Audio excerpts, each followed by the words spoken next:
Assalamualaikum warahmatullahi wabarakatuh. Alhamdulillahirabbil alamin. Wassalatu wassalamu ala Rasulillah wa ala alihi wa sahbihi ajma'in. Bersyukur kepada Allah Subhanahu wa taala. Alhamdulillah pada pagi ini kita dapat bersama-sama lagi dalam sesi tadabbur kita insya-Allah.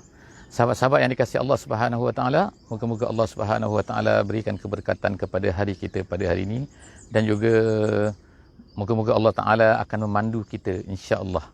Dan apa yang telah dapat kita laksanakan pada pagi ini bersama-sama adalah untuk mentadabbur sebahagian daripada ayat-ayat Allah Subhanahu wa taala.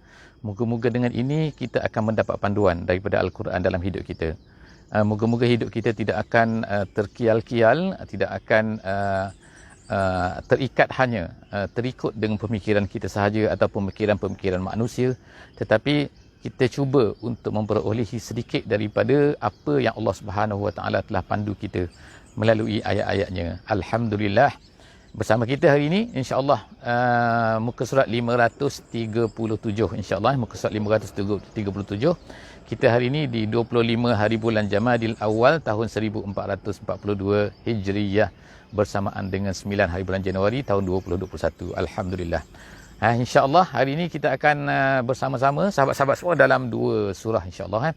Yang pertamanya ialah surah Al-Waqi'ah, di penghujung surah Al-Waqi'ah insyaAllah di muka surat yang terakhir. Dan kemudian kita akan mula masuk ke satu surah baru pada hari ini, iaitu surah Al-Hadid. Jadi insyaAllah moga-moga Allah Subhanahu Wa Taala akan memberikan panduan kepada kita insyaAllah. Minta maaf nak betulkan sikit. Okey, insyaAllah. Dan juga saya terpaksalah meminta maaf kerana apa? Kerana agak kelewatan pada hari ini, kerana cuaca di sini agak gelap pada awal pagi. Jadi kita terpaksa lambatkan sikit. InsyaAllah dalam masa yang akan datang kita akan, kalau masa telah berubah, matahari naik telah berubah, kita akan kembali semula kepada waktu kita yang sebelum daripada ini, sama ada 6.10 ataupun pukul 6 pagi insyaAllah. A'udzubillahi minasyaitonirrajim. Bismillahirrahmanirrahim. Sebagaimana biasa insya-Allah saya harapkan kepada sesiapa yang mempunyai kelapangan untuk dapat membuka mushaf bersama-sama pada pagi ini, moga-moga kita akan dapat meneliti yang bersama-sama kan ayat-ayat daripada ayat Al-Quran ini dan cuba untuk memahamilah sebersedikit dalam kemampuan kita yang terhad ini. A'udzubillahi minasyaitonirrajim. Bismillahirrahmanirrahim. Innahu laquranun karim fi kitabim maknun la yamassuhu illal mutahharun tanzilum mir rabbil alamin afa bihadzal hadisi antum mudhinun. Sadaqallahul azim. Jadi dalam ayat ni sambungan daripada apa yang telah kita baca sebelum daripada ni dalam sesi kita sebelum daripada ni, iaitu muka surat 536. Kita akan baca, kita akan lihat kan Allah Subhanahu Wa Taala sebelum daripada ni telah bersumpah. Bersumpah dengan apa? Bersumpah dengan bimawaqi'in nujum. Satu benda yang besar, Allah Ta'ala kata, kenapa manusia ni kan tidak hiraukan sangat perkara-perkara ni, sedangkan perkara ni adalah satu perkara yang besar. Jadi bagi manusia, apakah yang besar dalam kehidupan mereka? Kadang-kadang macam-macam kehidupan mereka ni yang besar. Ada perniagaan yang besar, ada kehidupan dia, ada kemewahan dia, ada harta dia, ini dia rasakan besar. Tetapi bagi kita, bagi seorang mukmin sepatutnya, apa yang besar dalam hidup kita? Apa yang besar adalah Al-Quran. Al-Quran adalah perkara yang terbesar. Siapa yang ikut Quran, dia akan selamat. Siapa tak ikut Quran, dia akan sesat. Itu adalah penentu kepada besarnya ataupun kecilnya. Jadi oleh kerana itulah maka apabila kita ni mendapat Al-Quran, sepatutnya kita sangat-sangat bersyukur. Lebih bersyukur lagi daripada apa-apa lain selain daripada ni. Sama ada al-matar ke, kalau orang Arab dulu, kalau matar ni mereka sangat suka sangat, mereka sangat gembira sangat. Mereka sangat merasakan bahawa al-matar ni adalah satu benda yang rezeki, penentu kepada rezeki mereka lah kan. Jadi apabila sebut matar dalam Quran tu satu benda yang besar, ingat walaupun bagi setengah-setengah orang lah, orang di tempat kita mungkin al-matar ni macam setengah orang tak suka. Memanglah kan kalau air terlalu banyak kadang-kadang dah banjir semua kan, seperti apa yang berlaku sekarang lah di Kelantan ke, di Pahang ke, di Johor ke, di Terengganu ke kan. Jadi orang kata macam, tapi cuba bayangkan kalau orang tak ada air, apa terjadi. Jadi Allah Subhanahu Wa Taala sebutkan kat sini kan, daripada semua benda-benda tu yang lebih besar daripada segala-galanya, air ke, apa ke, kesihatan ke, apa kan, semua tu adalah nikmat, tapi yang lebih besar sekali lah Al-Quran. Jadi Allah Ta'ala kata innahu laquranun karim. Dia adalah Quran yang karim. Itulah yang terbesar, nikmat yang terbesar. Dan Quran ni pula, dia ni bukannya berada mudah-mudah kan. Duduk tepi-tepi jalan, siapa-siapa saja boleh. Ini saya sebut ni bukannya Quran yang duduk dijual di kedai-kedai tu, bukan cetakan Quran apa semua tu, bukan. Tapi kita bercerita sekarang ialah tentang Quran tu di sisi Allah Subhanahu Wa Taala. Kerana ianya asalnya adalah daripada Allah Subhanahu Wa Taala. Jadi Allah Taala sebut sini fi kitabim maknun, dianya di dalam kitab yang terpelihara. Jadi majoriti ulama mengatakan sini fi kitab ni, di kitab ni ialah fi lauh mahfuz. Maknun artinya ialah terpelihara, iaitu tak ada siapa pun yang boleh pergi ke tempat tu melainkan orang yang diizinkan oleh Allah Subhanahu Wa Taala. Maknanya lauh mahfuz ni tak boleh diintai oleh siapa-siapa. Tak ada kan mana-mana jin kena pergi mengintai, tak boleh, dia akan kena rejam. Hanya Allah Subhanahu Wa Taala beri kebenaran kepada malaikat-malaikat yang tertentu saja yang boleh melihat ke lauh mahfuz tu. Fi kitab. Jadi ianya diambil oleh malaikat, dari situ diturunkan kepada Nabi Muhammad sallallahu alaihi wasallam. Jadi Allah SWT sebut ni fi kitabim maknun. Kemudian la yamassuhu illal mutahharun. Tidak boleh disentuhnya melainkan oleh al-mutahharun. Al-mutahharun ni artinya dari segi bahasanya ialah orang-orang yang disucikan. Mutahharun, dia ada mutahhirun orang yang mensucikan, mutahharun orang-orang yang disucikan. Jadi apakah yang dimaksudkan dengan mutahharun di sini? Ada dua pendapat ulama. Pendapat yang pertama mengatakan bahawa mutahharun sini ialah malaikat-malaikat, orang-orang yang disucikan, makhluk yang disucikan, iaitu malaikat-malaikat yang dibenarkan oleh Allah Subhanahu Wa Taala untuk datang ke lauh mahfuz. Tu yang pertama. Yang keduanya, la yamassuhu sini, Quran ini bukan kepada lauh mahfuz tu, tapi Quran di sini maksudnya ialah Quran mushaf kita tu. Jadi maksud la yamassuhu illal mutahharun, tidak boleh menyentuhnya melainkan orang-orang yang disucikan. Maksud disucikan itu ialah orang-orang yang bersih, terbersih daripada hadas. Hadas besar, hadas kecil dan sebagainya. Jadi orang yang tak bersih daripada hadas tak boleh pegang mushaf. Jadi itulah sebenarnya pendapat jumhur ulama mengatakan bahawa maksud situ ialah hanya orang-orang yang ada wuduk saja, orang-orang yang dah mandi hadas saja yang boleh menyentuh mushaf. Jadi itulah pendapat kita, pendapat mazhab kita, mazhab Syafi'i, yang merasai bahawa mutahharun sini, yang berpendapat bahawa mutahharun sini artinya ialah orang-orang yang bebas daripada hadas. Apa pun pendapat ulama, ada setengah ulama menggabungkan kedua-duanya, ialah boleh pakai dua-dua tu, dan ianya maksud malaikat pun boleh, dan maksudnya juga ialah orang-orang yang tak ada orang yang berhadas tak boleh pegang mushaf. Kenapa? Ia termasuk dalam yang disebutkan oleh Allah SWT dalam ayat ni, tanzilum mir rabbil alamin. Kemudian Allah Taala kata seterusnya ialah apa? Quran ni bukannya turun daripada jin, daripada hantu kerana ceritakan kepada Muhammad, tak. Dia ni turun tanzilum min rabbil alamin, daripada Tuhan yang memiliki alam ni, yang menjaga alam ni. Bukannya menjaga pokok, menjaga itu peladang nama dia kan. Ini yang menjaga alam ni, yang menjadikan alam ni, yang memberi makan kepada alam ni, yang memberi rezeki kepada alam ni, yang akan menghancurkan alam ni. Dialah Tuhan, itulah yang menurunkan Quran kepada Muhammad tu. Dia ni maha besar, tak boleh diimaginkan oleh manusia kan. Jadi awak semua tak terima ni, yang pelik. Itulah yang pelik manusia ni kan. Tak pelik apa? Kenapa tak terima apa yang diturunkan daripada Tuhan yang menjadikan alam ini? Kemudian afa bihadzal hadis antum mudhinun. Jadi Allah Subhanahu taala sebutkan lagi tu, afa bihadzal hadis, adakah dengan hadis ini? Hadis ni bukan hadis Nabi Hadis ni artinya sini afa bihadzal hadis artinya percakapan Hadis ni artinya ialah percakapan. Maksud apa sini al hadis ini? Maksudnya Al-Quranul Karim. Jadi Allah Subhanahu wa taala kata afa bihadzal hadis, ada ke dengan Quran ini kamu ni mudhinun? Mudhinun ni asalnya daripada perkataan ad-duhun. Ad-duhun ni ialah artinya minyak. Minyak, ataupun kalau orang lomorkan minyak pada rambut dia tu untuk melembutkan rambut dia. Orang lomorkan minyak ni pada anggota dia kan, untuk melicinkan, untuk melembutkan.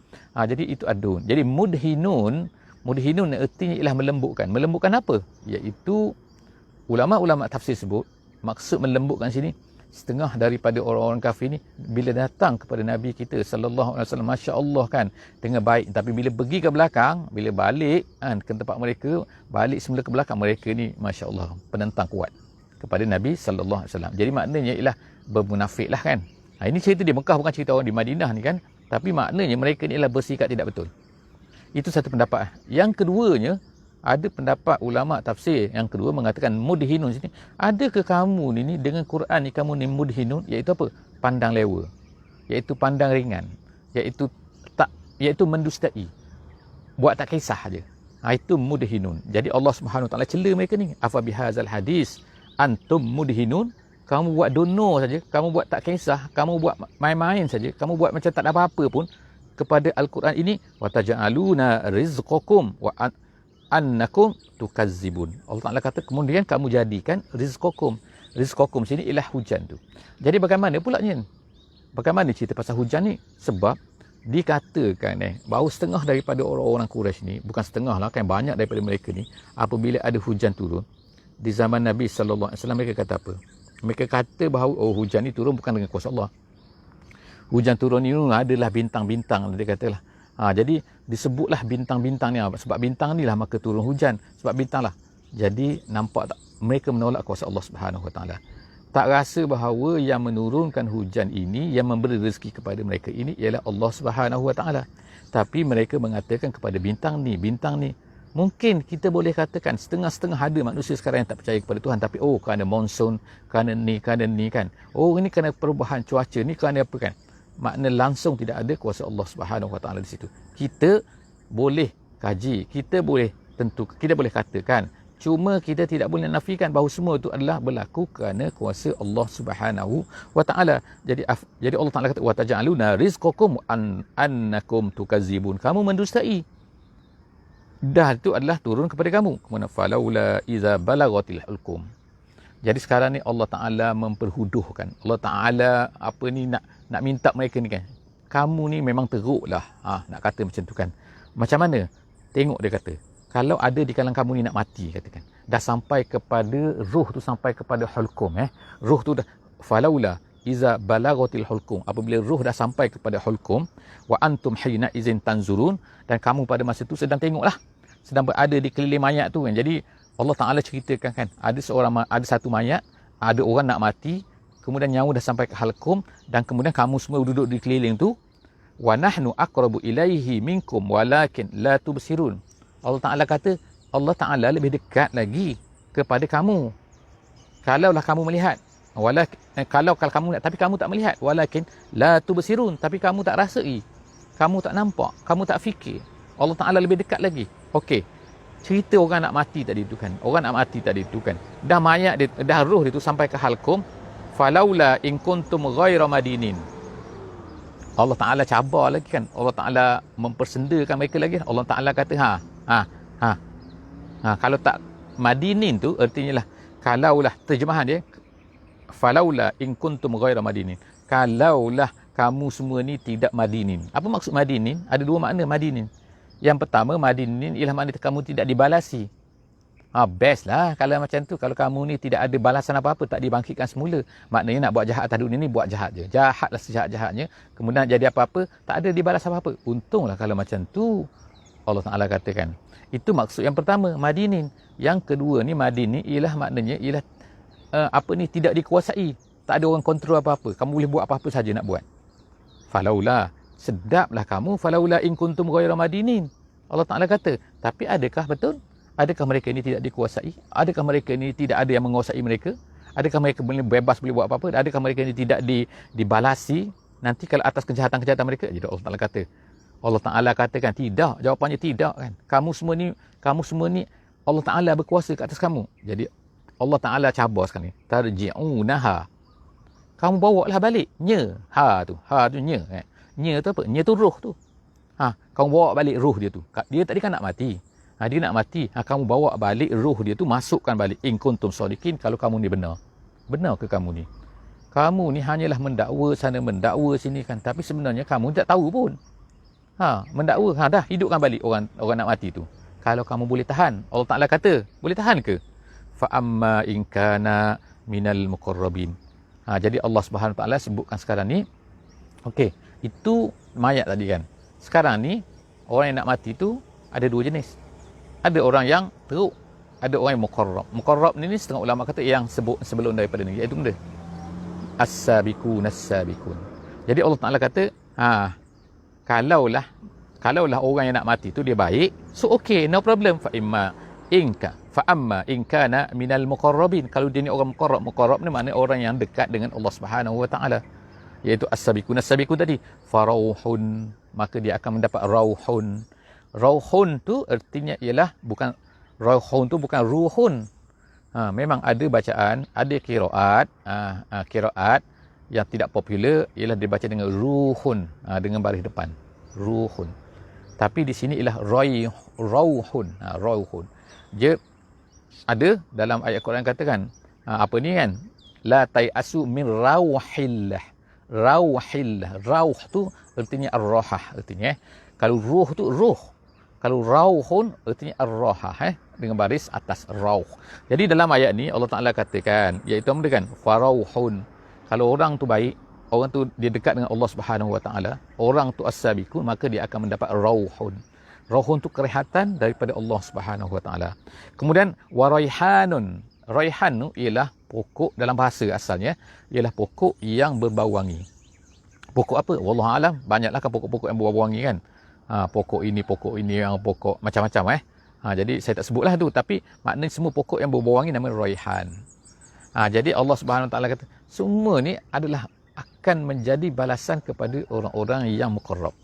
Kalau dia tu muqarrab, maka dia akan dapat kerehatan daripada Allah Subhanahu wa taala, dia akan dapat pokok-pokok yang mana semua itu adalah berbau wangi, wa jannatu na'im, dan dia akan mendapat syurga kenikmatan. Maknanya balasan yang baiklah.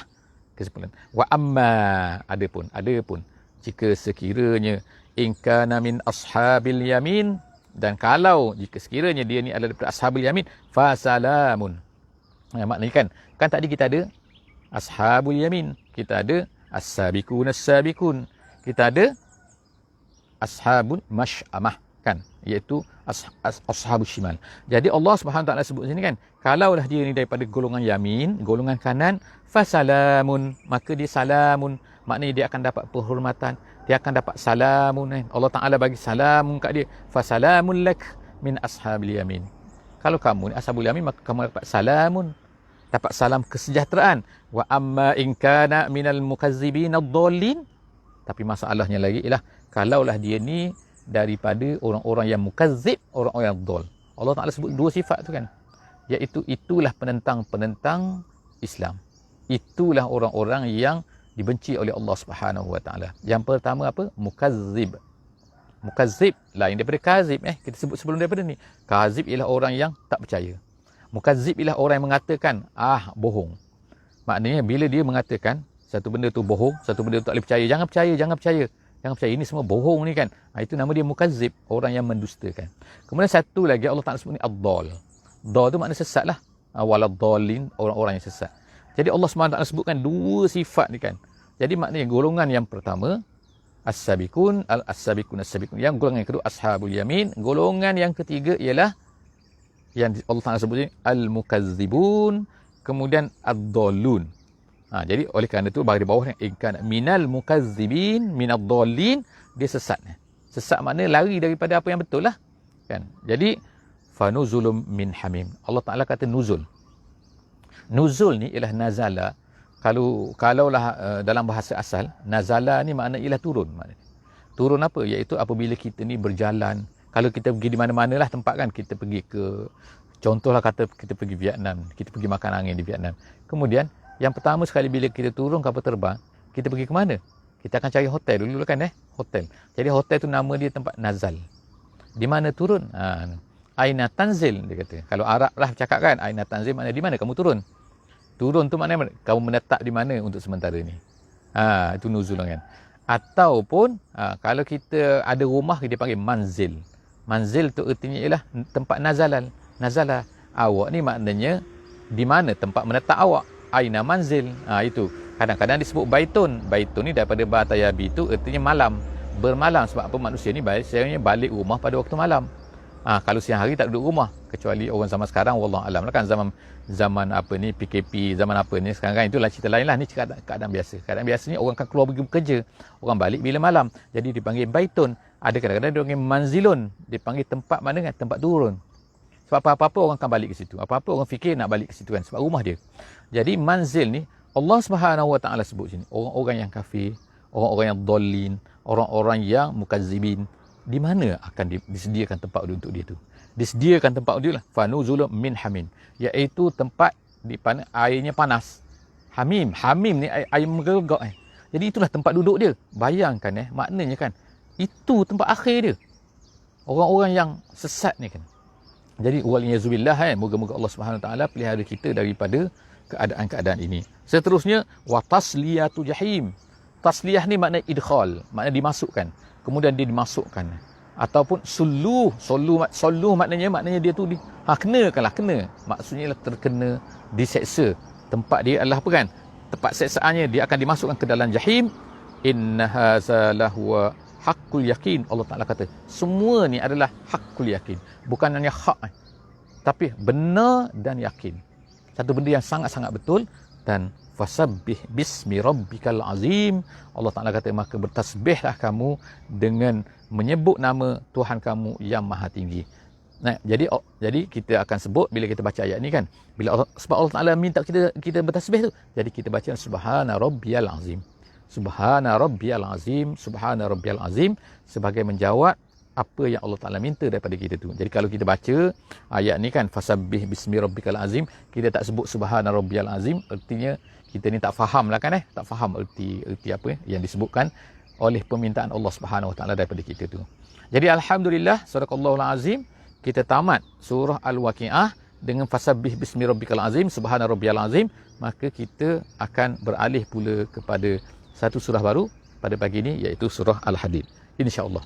Dalam masa 5 minit lagi, insya-Allah kita ada 3 ayat daripada ayat 1 hingga ayat 3.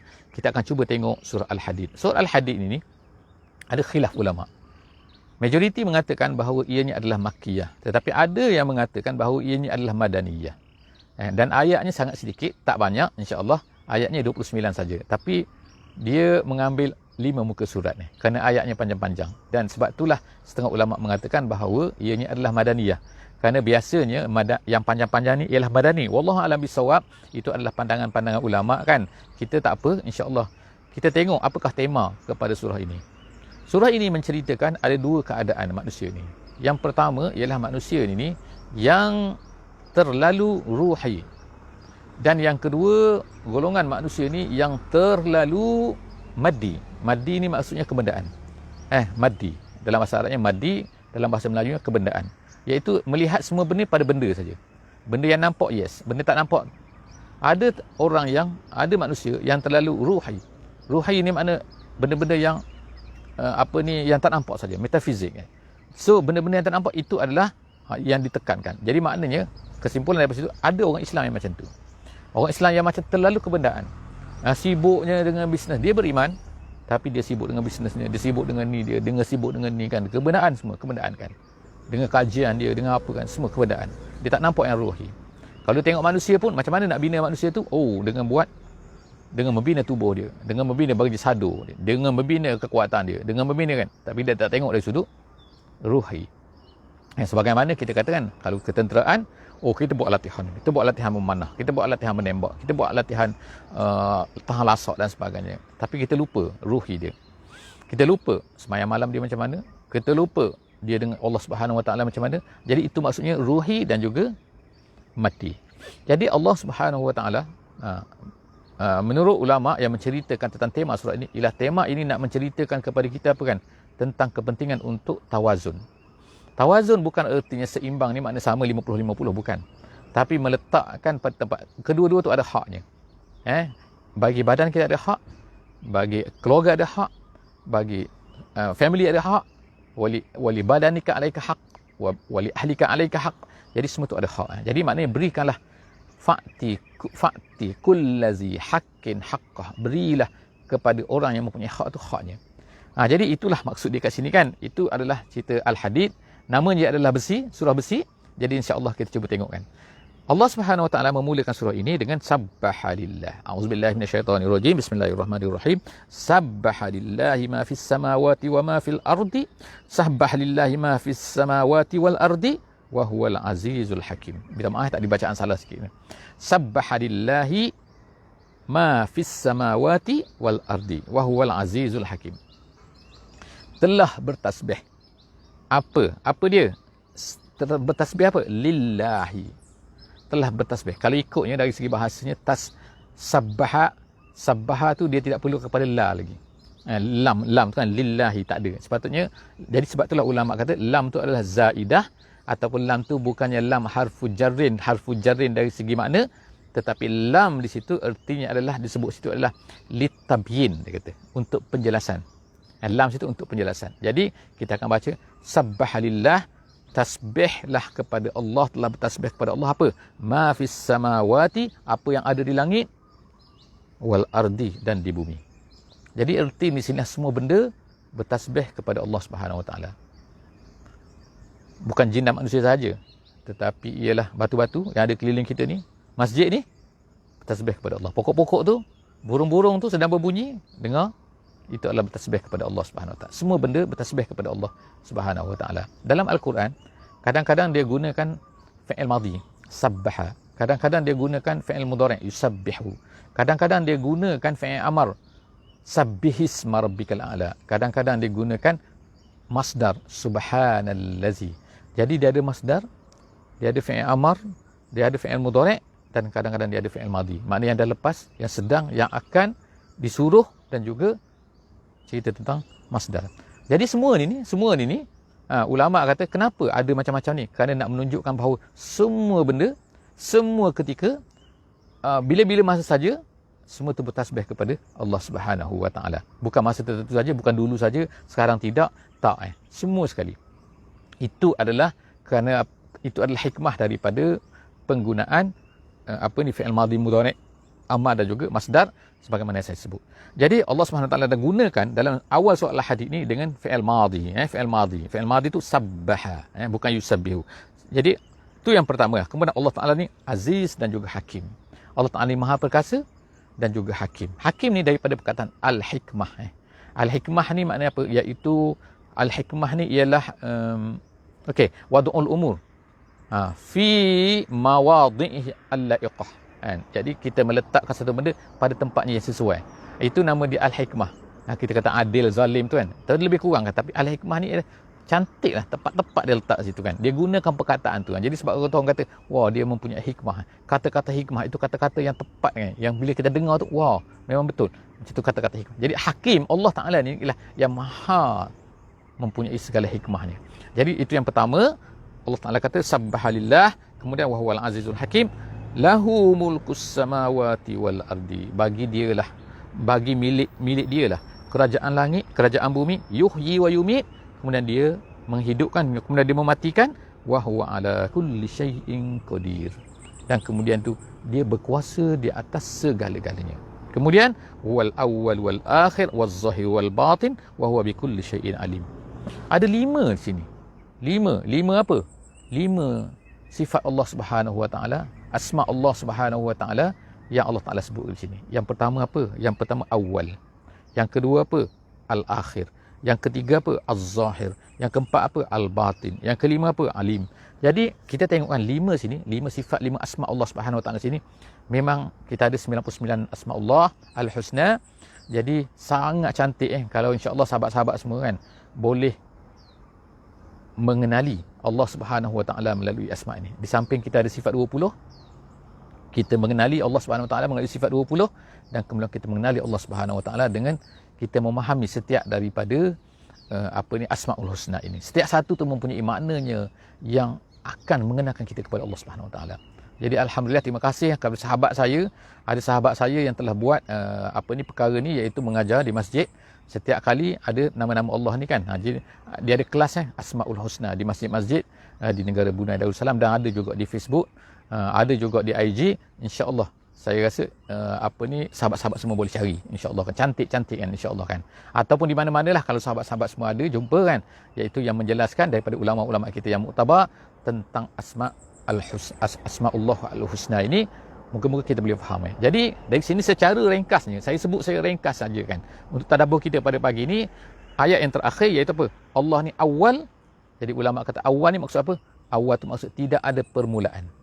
Maknanya tidak ada permulaan kepada kewujudan dia. Allah Ta'ala telah wujud kan. Bila? Jangan fikir pasal masa kan, sebab masa tu adalah datang kemudian. Jadi Allah Ta'ala wujud sebelum daripada segala-galanya. Kemudian akhir, Allah Ta'ala ni tidak ada akhir, makna akhir ni selepas daripada ketiadaan apa-apa, Allah Ta'ala tetap wujudkan. Dialah yang awal, dialah yang akhir. Kemudian Az-Zahir, dialah yang paling zahir. Kemudian Al-Batin, dialah yang dapat ditembusi kan. Oleh apa? Sebab batin kan. Jadi kan, kalau kita benda batin, benda dalam kan, tapi Allah Ta'ala tu batin. Lebih daripada segala-galanya, lebih luar daripada segala-galanya, lebih dalam daripada segala-galanya, lebih awal daripada segala-galanya, dan lebih akhir daripada segala-galanya. Itu awal, akhir, zahir, batin, dan kemudian wa huwa bikulli syai'in alim. Allah tahu semua benda. Apa yang kita sedang buat kita pagi ni, Allah Ta'ala tahu. Jadi insya-Allah itu saja sahabat-sahabat kita. Sahabat-sahabat pada pagi ni kita tadabbur, kita sesi kita hari ni, jangan lupa untuk share. Hantar link kepada sahabat-sahabat semua yang lain. Kepada siapa-siapa saja kan, bebas insya-Allah kepada siapa-siapa saja yang memahami bahasa Melayu, yang tak memahami bahasa Melayu pun boleh, insya-Allah akan letakkan link kita ni di mana-mana saja insya-Allah, dalam Facebook anda, dalam IG anda, dalam WhatsApp anda, dalam grup anda kan, letak saja link kita ni kan pada mana-mana. Insya-Allah moga-moga Allah Taala akan menambahkan amalan kita tanpa kita sedari. Insya-Allah. Cuma syaratnya dengan ikhlas. Wallahu a'lam bissawab. Bismillahirrahmanirrahim. Wal 'asri innal insana lafi khusr illa allazina amanu wa 'amilus solihat wa tawasaw bil haqqi wa tawasaw bis sabri. Wassalamualaikum warahmatullahi wabarakatuh.